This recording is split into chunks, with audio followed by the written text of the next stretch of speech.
Welcome to The Explainer. Today, we're diving into the incredible story of the world's most iconic assault rifles. You know, it's a tale of innovation, intense rivalry, and a controversy that is very much alive today. So, let's kick things off with a pretty wild story that perfectly sets the stage. Picture this. It's Syria, 2012. The civil war is just kicking off. A group of rebel fighters stumble upon this massive hidden weapons cache out in the desert. They think they've hit the absolute jackpot, 5,000 brand new AKs. But they were holding something way rarer. What they'd actually found were pristine, factory-new STG-44s, the revolutionary weapon of Nazi Germany. I mean, can you believe it? They had literally discovered the granddaddy of all modern assault rifles, the very weapon whose ideas would kick off a global arms revolution. So yeah, to really understand the giants that came later, we have to start with their common ancestor, the German Sturmgewehr 44. Before the STG-44 came along, soldiers on the battlefield were stuck between a rock and a hard place. They had this huge tactical gap. On one hand, you had powerful bolt-action rifles, great for long range, super accurate, but painfully slow to fire. On the other, you had submachine guns. You know, perfect for close quarters, but pretty much useless at any real distance. There was just nothing for that crucial in-between space where most fights happen. Well, the genius solution the Germans came up with was a totally new type of ammunition, the intermediate cartridge. You can think of it like a Goldilocks round. It wasn't too powerful like a full-size rifle round, and it wasn't too weak like a pistol round. It was just right. It perfectly blended power and control, making it absolutely ideal for those medium-range firefights. In that new cartridge, it made a whole new kind of weapon possible, one that could switch from single, aim shots to full auto with just the flick of a switch, all fed from a 30-round magazine. It basically gave a single soldier the firepower of an entire squad. Hitler himself was so blown away he personally nicknamed it the Sturmgewehr, which literally means assault rifle. And yep, the name stuck.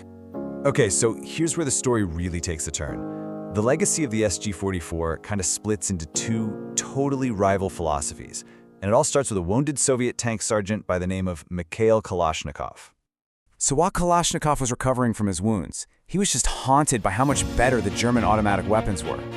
He decided he was going to design a rifle for the common soldier, and his philosophy was pure Soviet Union. Rugged, absolute simplicity for the masses. It had to be simple enough to be made anywhere, reliable enough to work in mud or ice, easy enough for a farm boy to master in a few hours, and cheap enough to arm millions. And did that philosophy succeed? Well, the numbers are just staggering. The AK-47 and its variants became the single most produced rifle in all of human history. We're talking well over 100 million of them. Its simplicity was its superpower, making it perfect for mass production and, well, mass proliferation all over the globe. But, you know, while the Soviets were perfecting simplicity for the masses, the Americans were heading down a completely different road. They were chasing technological supremacy for the individual soldier. And the M16 was the total opposite of the AK-47 in almost every way. It was a product of Western innovation and capitalism.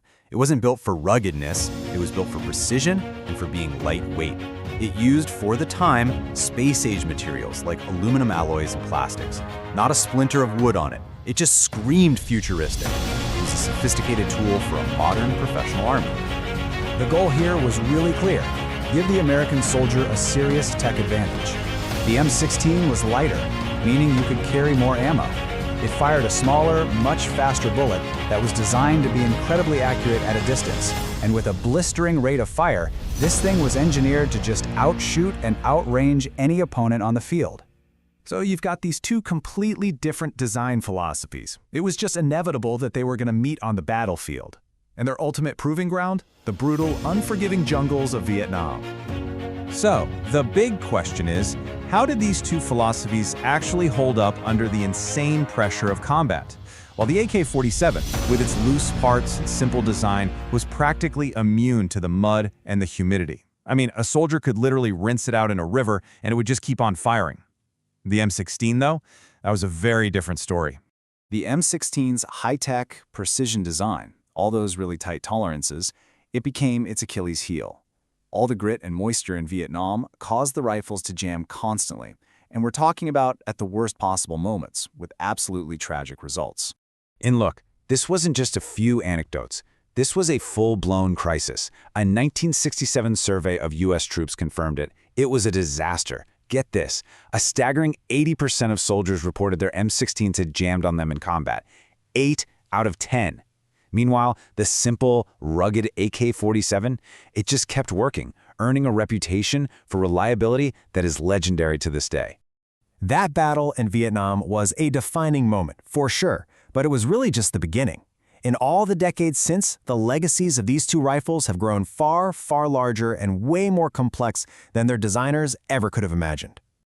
The AK-47 became this global icon with two completely opposite identities. For a lot of people, it's a symbol of liberation, of revolution. It's even on the flag of Mozambique. But for others, because it's so cheap and available, it's become the weapon of choice for terrorists and criminals, forever linked to some of the most disturbing images of modern conflict. And this raises a really profound question, right? What is the true identity of this rifle? Is it defined by the freedom fighters who once carried it, or by the terrorists who wield it today? And it's a similar story for the M16's civilian cousin, the AR-15, which deeply divides American society. For millions, it is America's rifle, a symbol of freedom, a tool for sport and self-defense. People love its Lego for adults customizability. But at the same time, it's also become infamous as the weapon used in so many of the country's most horrific mass shootings. Its legacy forces this inescapable and very heated conversation about the balance between individual rights and public safety. And it's a debate that is as fierce and as unresolved as ever. So, in the end, the big takeaway here is that these aren't just machines of steel and polymer. They're artifacts of our history, from a Nazi superweapon to the jungles of Vietnam and all the way to the political battles of today. They really embody the conflicts, the ideologies, and the unresolved questions of our time. They are, in a weird way, a reflection of us, our ingenuity, our divisions, and our constant struggle to balance power with responsibility.